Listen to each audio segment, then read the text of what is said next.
A gunshot shattered the Texas dawn, ripping me from sleep on my quiet ranch. Heart pounding, I stumbled to the window, dreading what I'd see. There they were. Strangers in camo rifles, slung stomping across my fields like they owned them. My prize bull Titan stood grazing, unaware of the danger, and behind it all, Karen, the HOA tyrant who'd been gunning for my land for years, thinking she could sell access to hunters, like it was her call. What happened next turned my world upside down, and hers too. You won't believe how this fight for justice unfolds. Let's start at the beginning. The Texas dawn broke soft and golden over my ranch, the kind of morning where the air smells of hay and the plains stretch endless under a waking sky. My family's land. 3 generations deep hummed with quiet life cattle, lowing a windmill creaking the faint cluck of chickens in the coop. I lay in bed half dreaming when a sound sliced through the peace like a blade, the sharp crack of a gunshot. My eyes snapped open, heart slamming against my ribs. Poachers. A neighbor in trouble, or God forbid something wrong with Titan. My prize bull I threw off the sheets, still tangled, and stumbled to the window, dread coiling in my gut. Peering out, I cursed loud enough to rattle the walls. A group of strangers in camo gear rifles, slung over shoulders, marched across my fields like they owned every blade of grass. I counted 4, led by a tall, wiry man I'd later know as Michael Draper, his mirrored sunglasses glinting like a snake's eye. Beside him, Kevin Niles, stocky and sweating, adjusted his rifle with a casual arrogance. They moved with purpose, no hesitation, as if my no trespassing signs were just decorations. My blood boiled. This was my land, my home, and nobody walked it without my say. 2 days earlier, I'd have bet my boots on who was behind this. Karen Carter, the self-proclaimed queen of the local HOA, had been a thorn in my side since she moved to the county. A woman in her 50s, all sharp smiles and sharper grudges, she wielded neighborhood bylaws like a warhammer, acting like she'd been divinely appointed to enforce them. Problem was, my ranch wasn't under her HOA's jurisdiction. Never had been, never would be. That didn't stop her. She called my barns an eyesore, my cattle a health hazard, even griped about the way my grass grew to hear her. You'd think I ran a junkyard, not a ranch that fed and clothed folks for decades. Karen's latest crusade was personal. She'd stood on my porch a month back, clipboard in hand, demanding I modernize my fencing. I'd laughed her off, pointing out her HOA had no power here. Her face had turned red as a branding iron, and she'd stormed off, muttering about community standards. I should have known she wouldn't let it go. My neighbor Joe, a grizzled rancher and my drinking buddy, had warned me. Over beers, he'd chuckled. Heard Karen at the HOA meeting, bragging she'd fix your ranch problem for good. I'd brushed it off. Karen's threats were like summer storms, loud but empty. Now staring at armed strangers, I regretted that Titan was the heart of my ranch. A massive black bull, his glossy coat gleamed like polished obsidian, and his calm, wise eyes held a king's dignity. He'd won ribbons at every county fair, his trophies lining my office, but he was more than a champion. Titan was family. Every morning he'd lumber to the fence when he saw me snorting softly, waiting for his head rub. I'd raised him from a wobbly calf bottle, feeding him through sleepless nights. Losing him wasn't just a financial hit. It'd be like losing a piece of my soul the day before the gunshot. I'd noticed something odd, tire tracks in the mud near the south fence. Too wide for my truck, too fresh to be a neighbor's. I'd asked Joe if he'd seen anything. Just Karen's nonsense, he'd said, but his tone had an edge. Now standing in my boxers, watching Draper and Niles tramp through my field, I knew I'd misjudged her. This wasn't a tantrum. It was a calculated strike. I yanked on jeans and boots, nearly tripping down the stairs in my haste. My shotgun came next. Not for a fight, but a man's got a right to protect his own. Phone in pocket. I tore out the door boots, pounding the dirt. "Hey!" I bellowed, voice echoing across the plains. "You're trespassing." The hunters glanced up. Unbothered, Draper tipped his cap, grinning like a used car salesman. "Relax, buddy," he said. "We got permission." My vision blurred with rage. "Permission," I barked. "From who?" Niles shrugged, wiping sweat from his brow. "The HOA lady, Karen, said the owner was fine with it." I felt my fists clench, nails biting into my palms. Karen had no authority, no right. This was my land, my rules. Before I could respond, I saw him. Titan standing proud at the field's edge, his massive frame gleaming in the sun, curious about the strangers. My heart stopped. "No," I whispered. But it was too late. Why would Karen think she could sell hunting rights to my ranch? And what happens when Titan's life hangs in the balance? Chapter 2's about to ignite. What would you do if someone invaded your land? Share your thoughts in the comments, and let's talk. The Texas sun climbed higher over my ranch, bathing the fields in a harsh, unyielding light that made every blade of grass stand out sharp. Dust swirled in the air, kicked up by the boots of strangers who had no business on my land. Michael Draper, tall and wiry, stood with his rifle propped lazily on his shoulder, his mirrored sunglasses reflecting my fury like a taunt. Kevin Niles, heavier and already sweating through his camo vest, shuffled beside him, his eyes darting nervously.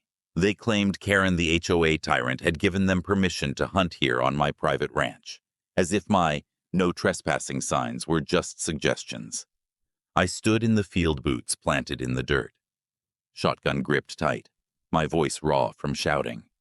"Karen's got no say here," I snapped, pointing at the fence line. "That wire. Those signs read 'em. Get off my land now." Draper smirked, unfazed, like he'd heard it all before. HOA lady said, "It's fine," he drawled. "Said you don't care about a few hogs?" Niles nodded, mumbling. Just thinning the herd, man. My blood boiled hotter than a branding iron. Hogs. This wasn't about hogs. This was my home, my life's work, and they were trampling it with Karen's blessing. Before I could fire back, I saw him. Titan, my prize bull, standing proud at the field's edge. His glossy black coat gleamed like polished stone, his massive head raised, curious about the commotion. Those wise, dark eyes, locked on the strangers, unafraid, trusting. My heart lurched. "No," I yelled. But Draper was already moving. He swung his rifle up casual, as if sighting a tin can, and squeezed the trigger. The crack split the air, sharp and final. Titan staggered, a red bloom spreading across his flank. His knees buckled and his massive frame crashed to the ground like a felled oak. I dropped my shotgun and ran faster than I'd ever moved, my boots slipping in the dirt. "Titan," I roared, voice breaking. I slid to my knees beside him, mud soaking my jeans. His breaths were shallow, gasping blood pooling under his bulk. I pressed my hands against the wound, desperate, useless against the damage. Tears burned my eyes, blurring his dark, trusting gaze. "Hang on, buddy," I whispered, my voice choking. "You're gonna be okay." The hunters stood frozen, Draper's smirk gone, Niles looking like he might bolt. "Clean shot," Draper muttered, as if that fixed anything. "Legal in season," I spun on him, fists clenched, trembling with rage. "There's no season here, you idiot. This is my land." "My bull," Niles stammered. "We thought Karen said I cut him off." "Karen's a liar. You just shot my family." A white SUV roared up the dirt path, tires crunching. Karen. Carter stepped out, all prim in a white blazer and floral skirt, sunglasses perched on her nose, like she was inspecting a country club. Her clipboard was clutched like a shield, her smile sharp and smug. "What's all this fuss?" she asked, voice dripping with fake concern.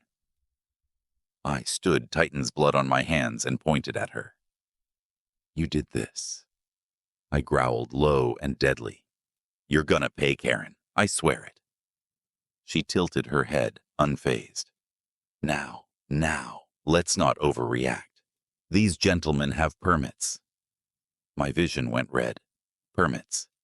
She'd forged lies to sick, armed strangers on my land. Before I could lunge at her, sirens wailed in the distance.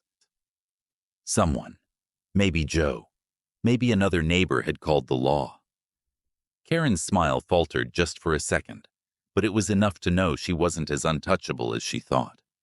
I turned back to Titan, his breaths weaker now, his massive head resting in the dirt. I knelt again, stroking his neck, murmuring, "Hold on, big guy. Help's coming." My phone was out, fingers clumsy with blood dialing the vet. Doc Harris's voice crackled through calm, but urgent. "Keep him stable. I'm on my way." The hunters shuffled Niles, whispering about leaving Draper standing, his ground rifle lowered, but defiant. I didn't care if they ran or stayed. They'd answer for this. Karen would answer for this. The ranch felt like a battlefield. The morning's peace shattered. Neighbors peered from porches, phones raised, recording the chaos. A sheriff's cruiser screamed closer, dust billowing. Titan moaned, a low, pained sound that tore at my heart. I pressed my hand to his head, willing him to fight. This wasn't just about a bull. It was about my home, my rights, and the woman who thought she could break me. Will Titan survive the shot? And how will Karen face the law when the truth comes out? Chapter 3 is about to bring the heat. The Texas ranch yard, churned with dust. The morning sun blazing down like a judge's gavel. Titan lay in the dirt, his massive black frame heaving with shallow breaths, blood staining the earth beneath him. My hands slick with his blood, pressed against his wound, desperate to hold him to this world. My prize bull, my family, was fighting for his life because of Karen Carter's lies and the reckless trigger finger of Michael Draper. I knelt beside Titan, whispering, "Hold on, buddy." My voice cracking around me. The world was chaos, neighbors gawking, phones recording, and sirens screaming closer. Karen stood by her white SUV clipboard, clutched like a lifeline, her smug smile fading as a sheriff's cruiser skidded into the yard. Lights flashing, Sheriff Danvers, a lean, weathered man with a no-nonsense squint, stepped out, his boots crunching gravel. His deputy, Miller, younger but sharp-eyed, followed, hand near his holster. Michael Draper, tall and wiry, lowered his rifle, his mirrored sunglasses hiding any guilt. Kevin, Niles, stocky and sweating, shuffled back, muttering about leaving. Nobody moves. Danvers barked, his voice cutting through the tension. I stood, Titan's blood drying on my jeans, and pointed at the hunters. "They shot my bull," I said, voice low but shaking. Trespassing Karen gave him fake permission. Danvers's eyes flicked to Karen, who straightened her floral skirt pristine, despite the dust. "Officer, this is a misunderstanding," she said, voice syrupy. "These gentlemen had permits." I nearly lunged at her. "Permits," I roared. "You've got no authority here." "Karen, this is my land." Danvers raised a hand, silencing us. "Show me the permit," he said to Niles, who fumbled in his camo vest and produced a crumpled paper with a sloppy HOA stamp. Danvers studied it, his frown deepening. "Looks like something my kid made in art class," he muttered. He turned to me. "This, your land, free and clear." I nodded, pulling my phone to show county records maps proving my ranch was outside HOA control. Danvers scrolled, nodded, and shot Karen a look that could have peeled paint. Before Karen could sputter another lie, a dusty truck screeched to a halt. Doc Harris, the vet, leapt out, his wiry frame moving fast despite his 60 years. His steel-gray hair glinted as he knelt beside Titan, medical bag clanging. "Bad hit," he said, voice tight, checking the wound. "But he's a fighter. Keep him calm." He worked with swift precision, cleaning the wound, barking orders to his assistant for supplies. I stroked Titan's head. his dark eyes meeting mine. Weak, but unyielding, you're tough. Big guy, I whispered. Neighbors crowded closer, phones still rolling. My burly neighbor pushed through, his brown face set with anger. I saw Karen's SUV by the south fence 2 days ago, he said, loud enough for Danvers to hear. She was scoping the place. Karen's face reddened, her clipboard trembling. That's nonsense, she snapped. Danvers ignored her, turning to Miller. Cuff, her trespassing forgery.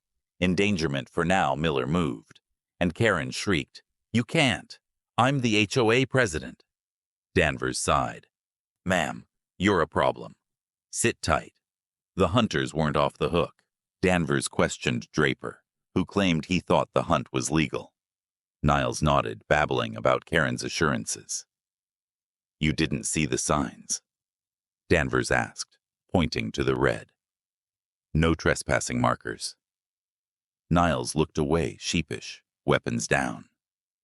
Danvers ordered, and Miller collected their rifles. The crowd murmured approval, some clapping. Mrs. Simmons, an elderly neighbor, waved her phone. Got it all recorded, she called Karen's done. As paramedics helped Doc Harris stabilize Titan for transport, I felt a flicker of hope. His breathing steadied, though his flank was a mess. 24 hours. Doc said, wiping his hands. If he makes it through, he's got a shot. I nodded, throat tight. The ambulance rolled away, sirens fading, and Danvers turned to me. We'll dig into this. Karen's in deep. I glanced at her, cuffed and fuming in the cruiser. It wasn't enough, not yet, but it was a start. The ranch fell quiet, neighbors dispersing the dust, settling like a held breath. Titan was gone to the vet, but his fight was mine now. Karen had crossed a line, and I'd make sure she paid for every drop of his blood. What will the sheriff uncover about Karen's scheme? Chapter 4 is about to drop some truth. If Titan's fights got you fired up, smash that like button to keep this justice train rolling. The Texas sun hung low over my ranch, casting long shadows across the fields where Titan's blood had stained the earth.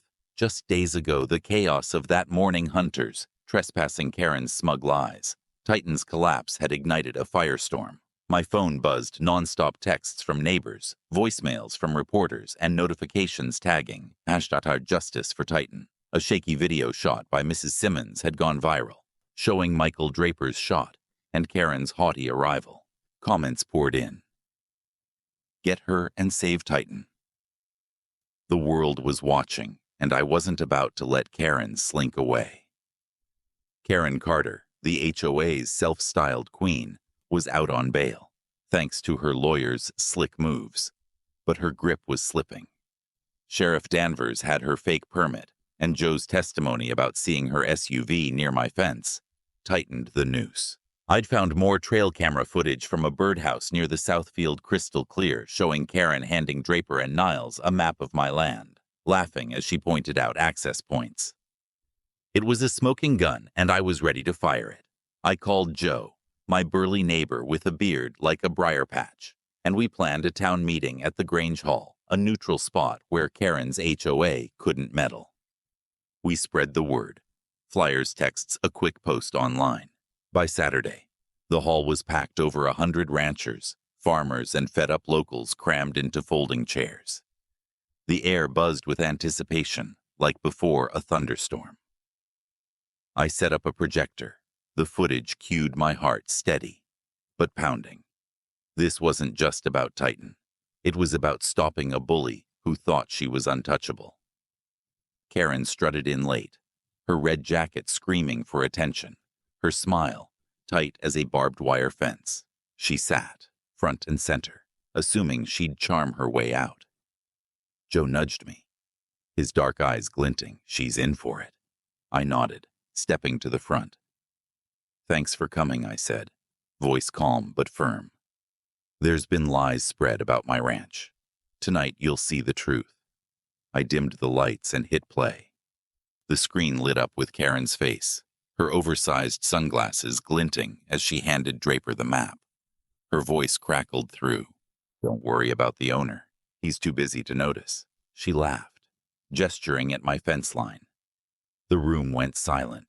Then erupted gasps, curses, a low boo from the back. Karen's face drained of color, her hands gripping her purse like a lifeline. The footage rolled on, showing her advising the hunters on sneaking in at dawn. When the lights came up, all eyes were on her. Karen shot to her feet, voice shrill. "That's doctored a setup." Joe stood, his voice booming. "How's it doctored when I saw you out there?" Karen bragging at the HOA about fixing his ranch. A neighbor, Mrs. Simmons, waved her phone. "I've got more." Her SUV's plates clear as day. The crowd jeered, chairs scraping as people leaned forward.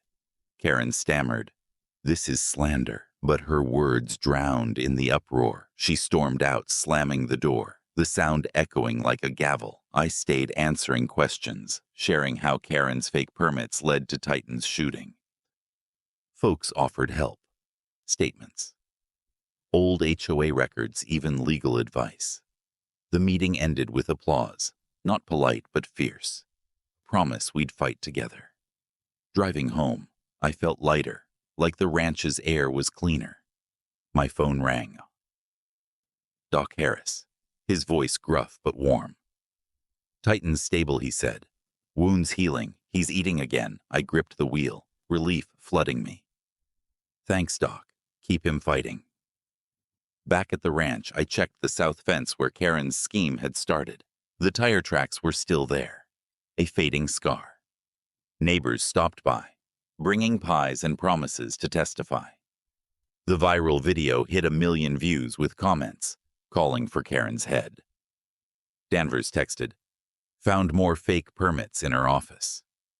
"She's cooked." I smiled grimly. Karen thought she'd break me, but she'd misjudged Texas folks loyal, stubborn, and not kind to liars. The stars came out, dusting the plains with silver. I stood by the barn, thinking of Titan fighting in the vet's care. Karen's fall was just beginning, and I'd make sure it was complete. This wasn't over, not until justice was as solid as the land under my boots.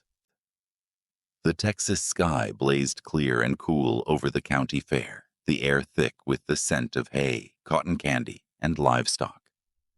My ranch, scarred but unbowed, felt alive again, its heart beating in Titan. My prize bull who'd fought death and won months after Michael Draper's bullet tore through him, orchestrated by Karen Carter's lies. Titan was ready to shine. I'd spent the morning brushing his black coat until it gleamed like obsidian, each stroke a vow that we'd never break. Leading him into the trailer, his steady gait swelled my chest with pride. The fairgrounds buzzed, kids clutching sticky treats, ranchers swapping stories. The bellow of steers echoing Titan drew eyes. His massive frame, rippling grand champion ribbon from years past, still vivid in folks' minds. Whispers followed. "That's the bull from the news." Karen's mess, I ignored them, checking Titan's water, his calm eyes meeting mine. He was born for this. When our number was called, I led him into the show ring boots, crunching on dirt, the crowd's gaze heavy. Titan stood regal, muscles taut, head high. The judges circled, nodding, and when the announcer boomed, "Grand Champion Titan," the stands erupted. I grinned, cheeks aching as Titan bellowed a victorious roar, shaking the air. Off the ring, a kid in overalls, eyes wide, ran up. "Is that really Titan?" he asked, voice awed. I nodded, letting him pat Titan's flank. "He's a fighter," I said. The boy beamed, and I saw it. Hope the kind Titan inspired. Back home, the ranch thrived. Neighbors brought casseroles. Kids played in the fields, and fences stood stronger than ever. Karen was gone, her reign shattered. The courthouse had been merciless. A $250,000 fine, a 10-year ban from HOA rolls, 6 months probation cleaning kennels, and a restraining order, keeping her 200 yards from my land. Her house sold to a young family. Her name, a sour memory. The HOA under new leadership focused on community, not control. My civil lawsuit hit harder. Vet bills, lost show income, and punitive damages for Karen's malice buried her. Her lawyer's tricks failed against my evidence trail camera footage, Joe's testimony, Mrs. Simmons's videos, and old HOA records showing her rule bending. The judge's gavel fell, and Karen's empire crumbled. Reporters swarmed after, but I kept it simple. I protected my home. Titan deserved justice. Headlines screamed justice for Titan with his fair photo ribbon gleaming, plastered everywhere. Karen fled town, her social standing dust. Neighbors who'd feared her now stood tall, sharing stories of her petty tyranny. Joe organized park cleanups, and I helped plant a community garden. No HOA strings attached. News crews filmed it, locals grinning proof we'd taken our home back. Titan's recovery was the real victory. Doc Harris called weekly, marveling at his strength. I visited daily bringing apples, watching his dark eyes brighten. He'd walk the pasture soon, proud as ever. One evening under a star-dusted sky, I leaned on the fence, coffee in hand. Titan grazed nearby, snorting softly, his ribbon hanging in the barn. Karen had tried to break us with lies and greed, but she'd only forged us tougher. The ranch wasn't just land. It was loyalty, grit, and heart. No one would take that again. This story isn't just about a bull or a ranch. It's about standing up when wrong tries to trample. Right. Titan's strength, surviving a bullet, mirrors the narrator's resolve against Karen's abuse of power. Her fake permits and arrogance endangered lives, but the community's unity through footage, testimony, and grit brought her down. Texas ranchers bound by loyalty to land and each other showed that justice isn't just a courtroom win. It's rebuilding trust, planting gardens, and honoring the vulnerable. Let Titans come back, inspire us to protect our homes, call out lies, and fight for what matters together. If Titan's triumph fired you up, hit that subscribe button to join the fight for more stories of ranch justice.